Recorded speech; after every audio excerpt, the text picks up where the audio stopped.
नमस्कार, Prabhas action news network और आप सभी का स्वागत है। मोदी सरकार पूर्वोत्तर को सामरिक और आर्थिक शक्ति का केंद्र मानकर योजनाएं बनाती है और स्वयं प्रधानमंत्री जिस तरह लगातार पूर्वोत्तर क्षेत्र के दौरों के माध्यम से इस क्षेत्र के विकास की गति को रफ्तार देते हैं, उसकी बदौलत हाल के वर्षों में यहाँ की दशा दिशा में बड़ा बदलाव आया है। आज भी असम के डिब्रूगढ़ के पास मोरान बाईपास पर चीन सीमा के करीब बनी आपात लैंडिंग सुविधा पर खुद प्रधानमंत्री नरेंद्र मोदी ने उतरकर बड़ा सामरिक संदेश दिया है। साथ ही गोहपुर से नुमालीगढ़ तक प्रस्तावित 4 लेन हरित मार्ग और ब्रह्मपुत्र के नीचे सड़क और रेल सुरंग परियोजना मिलकर सुरक्षा, संपर्क और समृद्धि की नई कहानी लिख रहे हैं। यह संयोग नहीं, स्पष्ट रणनीति है।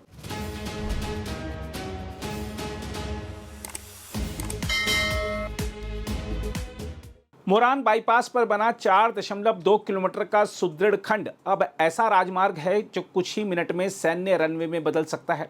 विशेष कंक्रीट से बनी यह पट्टी तेज गर्मी और भारी वजन सहने में सक्षम है।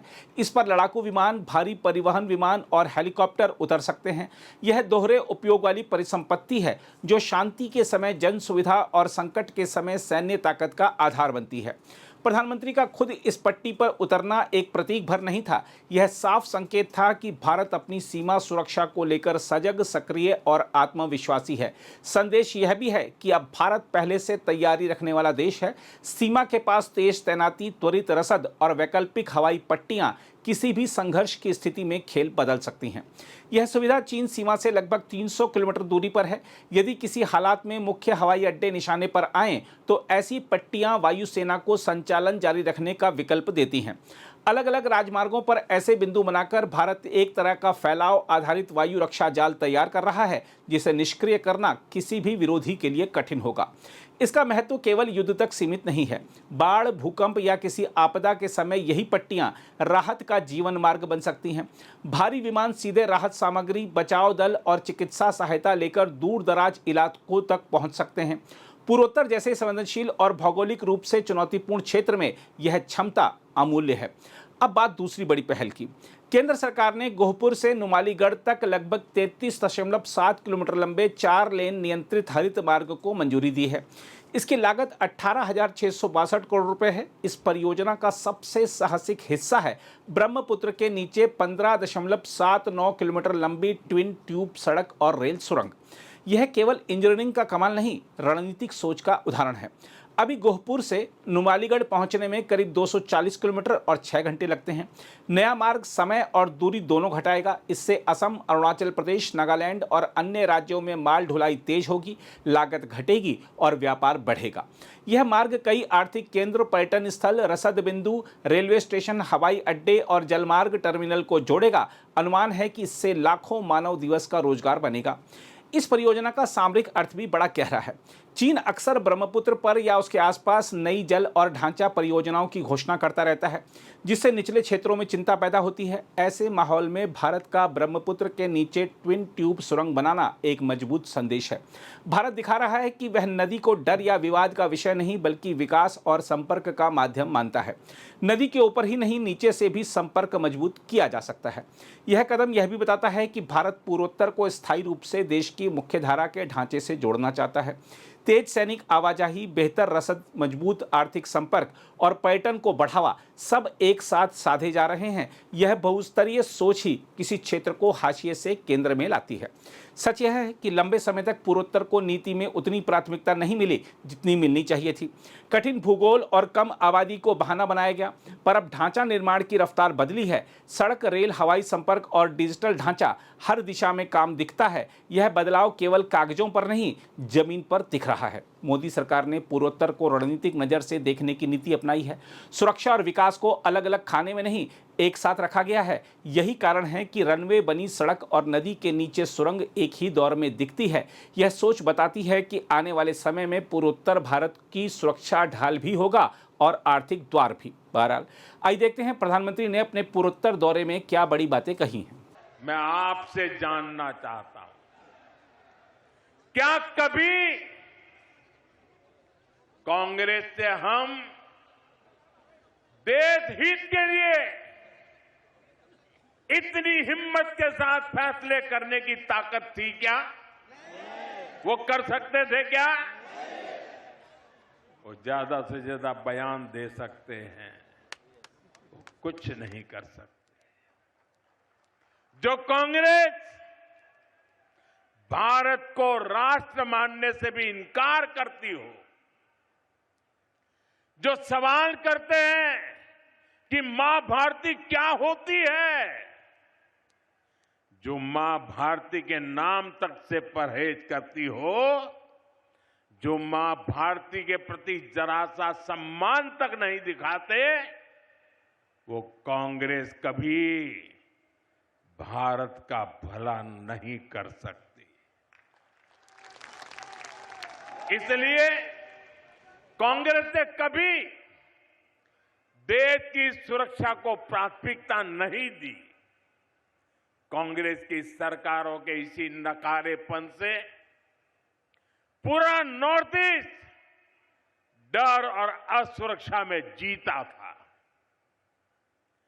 कांग्रेस ने हमेशा देश को खतरे में डाल के रखा।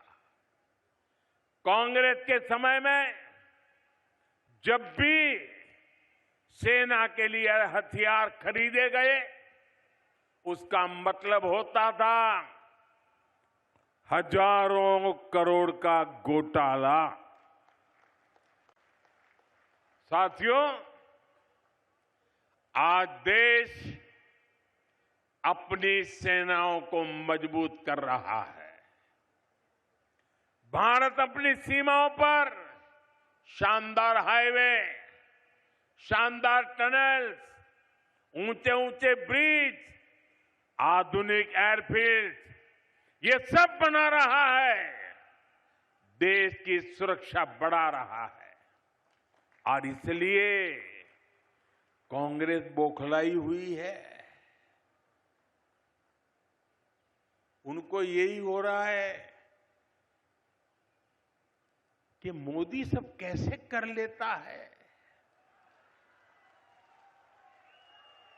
उन बेचारों को नींद नहीं आती, नींद नहीं आती। और जब नींद नहीं आती है तो दिन में कुछ भी बोलते रहते हैं। साथियों, आज की कांग्रेस हर उस विचार, हर उस आतंकी को कंधे पर बिठाती है जो देश का बुरा सोचता है, जो लोग देश के टुकड़े टुकड़े करने का सपना देखते हैं, जो लोग नॉर्थ ईस्ट को भारत से अलग करने के नारे लगाते हैं, वो कांग्रेस के लिए पूजनीय बन चुके हैं। आजादी के समय मुस्लिम लीग ने देश का बंटवारा कराया। अब आज की कांग्रेस मुस्लिम लीगी माओवादी कांग्रेस बनकर फिर देश बांटने में जुट गई है। ये एमएमसी है, माओवादी मुस्लिम लीगी कांग्रेस। और इसलिए आपको कांग्रेस से सावधान रहना है और असम की जनता को भी सावधान करना है। कांग्रेस के दशकों के कुशासन की सबसे बड़ी वजह रही है कांग्रेस की तुष्टीकरण की राजनीति, वोट बैंक पॉलिटिक्स। कांग्रेस ने असम को हमेशा वोट के चश्मे से ही देखा। कांग्रेस ने हर वो काम किया जिससे तुष्टीकरण को बढ़ावा मिले और हर वो काम रोका जिससे असम का विकास हो। कांग्रेस के समय केंद्र सरकार की योजनाओं को असम तक पहुंचने में भी बरसों लग जाते थे। कांग्रेस ने असम के साथ एक और बहुत बड़ा अन्याय किया है। कांग्रेस ने असम को अशांत रखा, हिंसा और अलगाव में रखा। आजादी के बाद से ही असम बम बंदूक, बंद ब्लॉकेड और कर्फ्यू की चपेट में रहा और इसकी गुनहगार कांग्रेस ही थी। मुझे याद है, मैं जब यहां संगठन का काम करता था तो मैं वापस जाने का भी कार्यक्रम बना के आता था, लेकिन यहां मैं कार्यक्रम नहीं कर पाता था। क्यों? कहीं ब्लॉकेड है, कहीं जा नहीं सकते, रास्ते बंद है। तो मुझे कभी कभी तो 3 दिन के लिए आया था, 7 दिन तक वापस नहीं जा पाता था, काम ही नहीं कर पाता था। यह हालत करके रखी थी। लेकिन साथियों, भाजपा एनडीए सरकार असम में शांति, बहाली और तेज विकास का संकल्प लेकर चल रही। इसलिए जो असम कभी बम धमाकों से गूंजता था, उसी असम में अब शांति की स्थापना हो रही है। जिस असम में हर साल औसतन 1000 से ज्यादा लोग हिंसा में मारे जाते थे, आज वहां हिंसा की घटनाएं बंद हो रही है। पहली बार असम में बोडो, कार्बी, आदिवासी, डीएनएलए, उल्फा ऐसे हर संगठन से जुड़े साथियों ने बंदूक छोड़कर देश के संविधान का रास्ता चुना है, शांति और विकास की राह पकड़ी है।